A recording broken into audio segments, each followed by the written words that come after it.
Nah, langsung saja di sini saya akan menjelaskan pembahasan yang pertama, yaitu muatan kurikulum PAUD. Muatan kurikulum PAUD atau materi pembelajaran PAUD merupakan seperangkat substansi pelajaran yang disusun secara sistematis dan menampilkan sosok utuh dari kompetensi yang akan dikuasai siswa dalam kegiatan pembelajaran. Materi atau muatan kurikulum PAUD digunakan untuk membantu guru dalam melaksanakan kegiatan belajar mengajar. Materi yang dimaksud bisa berupa materi tertulis maupun materi non-tertulis. Dalam memilih, menentukan, dan mengembangkan materi pembelajaran di PAUD, hendaknya memperhatikan prinsip-prinsip sebagai berikut. Yang pertama yaitu merangsang minat belajar anak. Yang kedua, dirancang untuk siswa. Yang ketiga, menjelaskan tujuan instruksional. Yang keempat, disusun berdasarkan pola belajar yang fleksibel. Yang kelima, struktur berdasarkan kebutuhan siswa dalam kompetensi yang ingin dicapai. Yang keenam, memberi kesempatan siswa untuk berlatih. Dan yang ketujuh, mengakomodasi kesulitan siswa dalam proses belajar mengajar. Saya Farah Nur Aziza NIM 2419043 akan menjelaskan poin kompetensi inti.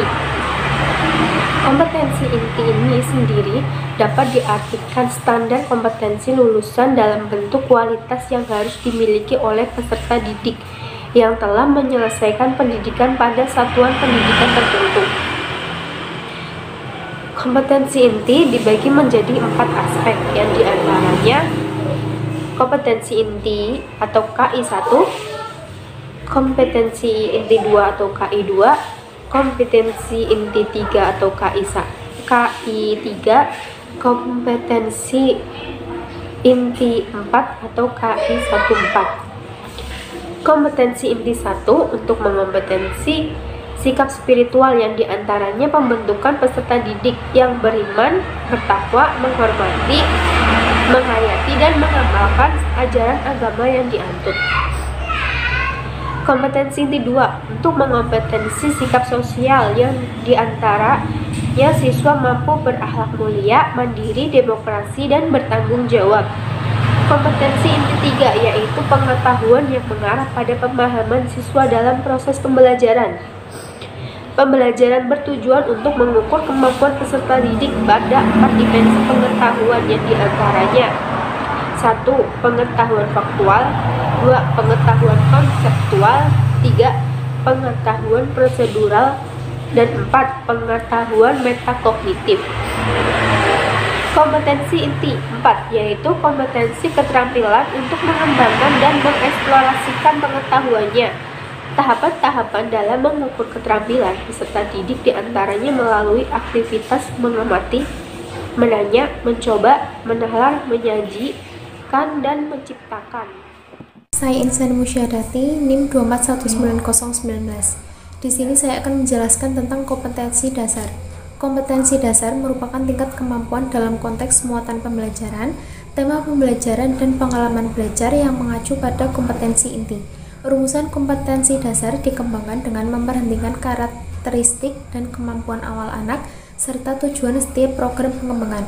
Kompetensi dasar dibagi menjadi 4 kelompok sesuai dengan pengelompokan.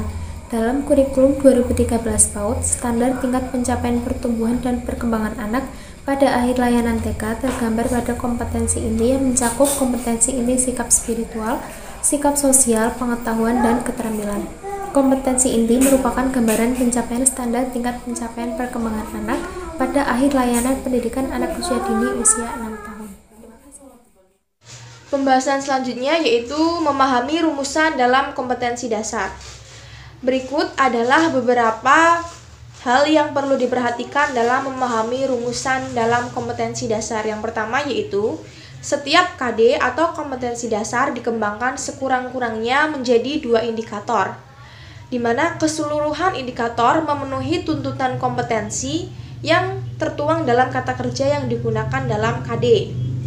Yang kedua, indikator harus dapat mengakomodir karakteristik mata pelajaran sehingga menggunakan kata kerja operasional atau KKO yang sesuai.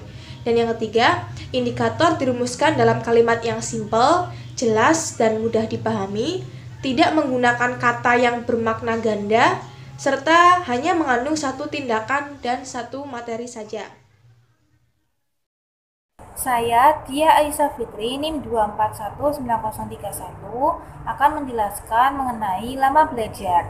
Lama belajar itu apa sih? Lama belajar adalah keseluruhan waktu untuk memperoleh pengalaman belajar yang harus diikuti anak dalam 1 minggu, 1 semester, dan 1 tahun. Untuk lama belajar itu sesuai dengan kelompok usianya. Nah, untuk kelompok usia 0-2 tahun, lama belajar paling sedikit 120 menit per minggu. Untuk kelompok usia 2-4 tahun, lama belajar paling sedikit 360 menit per minggu. Untuk kelompok usia 4-6 tahun, lama belajar paling sedikit 900 menit per minggu. Terima kasih.